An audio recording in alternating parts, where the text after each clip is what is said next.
नमस्कार प्यारे बच्चों, आप सब कैसे हैं।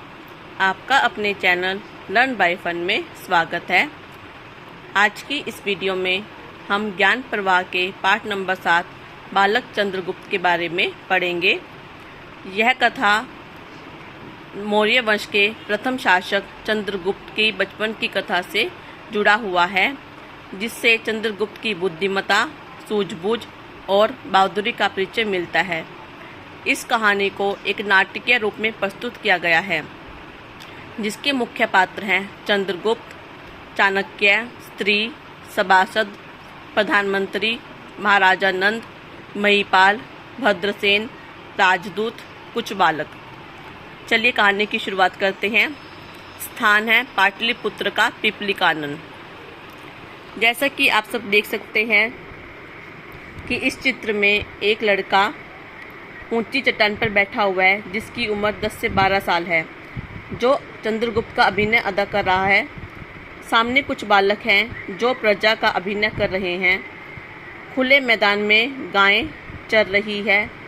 एक ब्राह्मण जो यहाँ से गुजर रहा है, उनका नाम चाणक्य है, जो एक बुद्धिमान ब्राह्मण है। वो बच्चों की राजक्रीड़ा को देखते हुए वहीं पर रुक जाते हैं। द्वारपाल, महाराज की जय हो। एक किसान महल के द्वार पर खड़ा हुआ आपके दर्शन करने की अनुमति चाहता है। द्वारपाल मतलब चौकीदार, दर्शन मतलब आपसे मिलना चाहता है। राजा यानी कि चंद्रगुप्त कहता है उसे तुरंत उपस्थित को से सामने लेके आओ। द्वारपाल जाता है और एक किसान को लेकर राज दरबार में आता है। राज दरबार का अभिप्राय है राजा का दरबार, जहाँ पर प्रजा अपनी समस्याएं राजा के सामने प्रस्तुत करती हैं।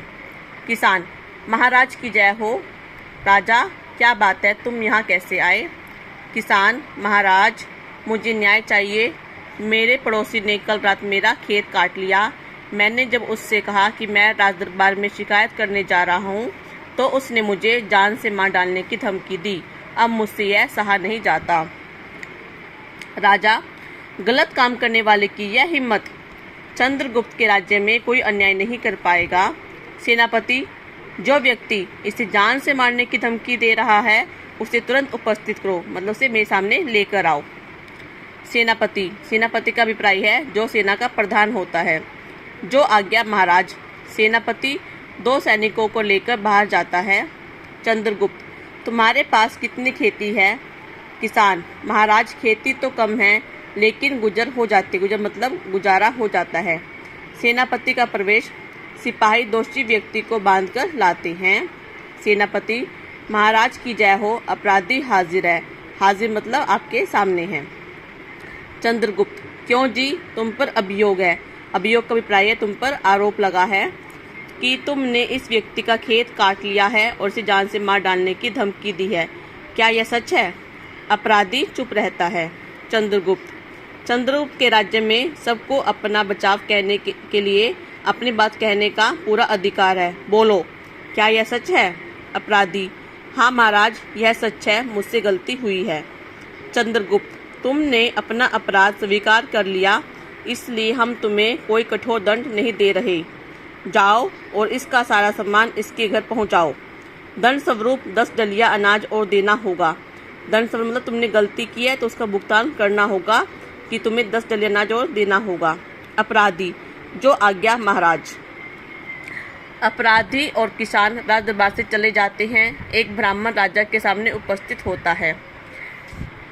जो हमने कहानी पढ़ी है 2 किसान की, उससे हमें पता चलता है कि जो चंद्रगुप्त है एक न्यायप्रिय राजा है, कि उसके राज्य में कभी किसी के साथ कोई अन्याय नहीं हो सकता। जो गलत काम करता है उसे दंड दिया जाता है, और जो व्यक्ति अच्छा काम करता है उसे इनाम स्वरूप कुछ भेंट दिया जाता है। ब्राह्मण, महाराज की जय हो। ब्राह्मण कौन है। चाणक्य। चंद्रगुप्त, बोलिए ब्राह्मण देवता, आप राज दरबार में किस लिए पधारे। ब्राह्मण, महाराज, मैं गरीब और दुर्बल ब्राह्मण हूँ। मेरे बच्चों को प्रतिदिन दूध नहीं मिल पाता। कृपया मुझे दूध देने वाली एक गाय उपलब्ध करा दे। मुझे गाय दे दे। चंद्रगुप्त, ब्राह्मण देवता, सामने ये गायें चर रही है, इनमें से जो गाय चाहे ले जाएं। ब्राह्मण हंसकर, राजन, ये जिसकी गाय है वह कुछ कहेगा तो नहीं। चंद्रगुप्त: ब्राह्मण देवता, आप कैसी बातें कह रहे हैं? किसका साहस है जो चक्रवर्ती सम्राट चंद्रगुप्त की आज्ञा को न माने? अब यहाँ पर जो पैराग्राफ है इसमें ब्राह्मण और चंद्रगुप्त के विषय में जो बात हो रही है उसका वर्णन किया हुआ है। जो चाणक्य जी है वो चंद्रगुप्त की राजक्रीड़ा को देख रहे हैं और उसका आनंद ले रहे हैं। तो वो भी उसके सामने जाते हैं और कहते हैं कि मैं गरीब हूँ, मुझे एक गाय दे दो, मेरे बच्चों को दूध नहीं मिल पाता। तो चंद्रगुप्त कहता है कि सामने गायें चल रही है, इनमें से जो गाय आपको पसंद हो उसे ले जाए। ब्राह्मण को पता है कि वो 10-12 साल का सिर्फ एक लड़का है, जबकि उसका इन गायों पे कोई अधिकार नहीं है, फिर भी वो हंसी टिटोली करते कहते हैं कि जिसकी गाय हैं वह कुछ कहेगा तो नहीं। चंद्रगुप्त क्या कहता है कि आप कैसे बातें कर रहे हैं कि मैं यहाँ का सम्राट हूँ, मैं यहाँ का राजा हूँ, किसकी इतनी हिम्मत है कि जो मेरी बात को न माने। एक स्त्री का प्रवेश। स्त्री जो है चंद्रगुप्त की माँ का अभिनय कर रही है। ब्राह्मण से हाथ जोड़कर कहती है, महाराज यह बालक बड़ा उत्पाती है। उत्पाती मतलब शरारती, चंचल, जो मतलब शरारती करता रहता है। यह प्रतिदिन इसी प्रकार के नाटक किया करता है, आप इसकी बातों पर कतई विश्वास न करें। ब्राह्मण कहते हैं, देवी यह कोई साधारण बालक नहीं है, इसके हाव भाव और इसके मुख का तेज बताता है कि एक दिन यह किसी राज सिंहासन को अवश्य सुशोभित करेगा। तो ब्राह्मण क्या है, चंद्रगुप्त के बारे में भविष्यवाणी करते हैं कि यह कोई आम बालक नहीं है, ये भविष्य में अच्छा राजा बन के दिखाएगा और हमारे देश का नाम रोशन करेगा। स्त्री कहती है, हम वैसे बड़े कष्ट में दिन काट रहे हैं, अगर पाटलिपुत्र के शासक के कानों में आपकी भविष्यवाणी पड़ गई तो हमें जान के लाले पड़ जाएंगे। पाटलिपुत्र के शासक कौन है? महाराजा नंद, जो कि एक निर्दयी अत्याचारी राजा है, जो अपनी जनता को अत्याचार से अपनी जनता को हमेशा दुख देते रहते हैं, उनको अपने भय से कंपित करते रहते हैं। अगर उनको इस बात के बारे में पता चल गया तो हमारे जान के लाले मतलब हमारी ज़िंदगी कठिनाइयों से भर जाएगी, हमें बहुत मुसीबतों का सामना करना पड़ेगा। ब्राह्मण, देवी क्या बात है, आप इतनी घबराई हुई क्यों हैं? ब्राह्मण कहते कि मैंने एक छोटी सी भविष्यवाणी की है कि भविष्य में जाके एक अच्छा राजा बनेगा, तुम इतनी सी बात सुनकर घबरा क्यों गई? तो ब्राह्मण पूछते हैं कि ऐसी क्या बात है, तुम इतनी घबरा क्यों रही हो? स्त्री कहती है, ब्राह्मण देवता, हम राजकोप से पीड़ित है। राजकोप मतलब राजा के प्रकोप से पीड़ित है। मेरे पति का नाम क्या है? मौर्य, नंद की सेना के सेनापति थे। वहाँ की जो महाराजा नंद है उन्हीं की सेना के सेनापति थे। महाराज ने कुछ चुगलखोरों की बातों में आकर मेरे पति को विद्रोही बताकर जेल में डाल दिया है। यह बालक चंद्रगुप्त हमारा ही पुत्र है। मुझे सदा भय लगा रहता है कहीं राजकोप की तलवार मेरे पुत्र पर भी न पड़े, इस कारण मुझसे सोया भी नहीं जाता। तो स्त्री जाती है कि जो मेरे पति है वो महाराजा नंद की सेना के सेनापति थे। कुछ चुगलखोर जो उनके सभासद हैं, जो उनकी झूठी प्रशंसा करते रहते हैं, उनकी बातों में आकर उन्होंने मेरे पति को जेल में डलवा दिया, जिसके कारण मेरे परिवार का बहुत मुश्किल से गुजारा हो रहा है। अगर इस बात के बारे में राजा को पता चल गया कि मेरा पुत्र भविष्य में अच्छा राजा बनेगा तो वो मुझे भी और मेरे पुत्र को भी जेल में डाल सकते हैं। ब्राह्मण कहते हैं, देवी चिंता की कोई बात नहीं है, मेरा नाम चाणक्य है, मैं तक्षशिला विश्वविद्यालय में आचार्य हूँ। आप महाराज नंद के दरबार में अपने पुत्र को लेकर जाएं और उनसे प्रार्थना करें कि बालक चंद्रगुप्त को मैं तक्षशिला विश्वविद्यालय में अध्ययन करने के लिए भिजवा दे। मैं आपकी प्रार्थना अवश्य स्वीकार कर लेंगे। तक्षशिला की चंद्रगुप्त की देखरेख मैं कर लूँगा। तो ब्राह्मण कहते हैं, देवी तुम घबराओ मत, तुम महाराज नंद से कहना कि मेरा नाम चाणक्य, मुझे चाणक्य जी ने भेजा है और मैं तुम्हारे बेटे के मानसिक विकास के लिए उन्हें अध्ययन करने के लिए विश्वविद्यालय में बुला रहा हूँ। वो आपकी प्रार्थना को अवश्य स्वीकार करेंगे और मैं वहाँ पर इसकी देखरेख कर लूँगा, तुम किसी प्रकार की चिंता मत करो।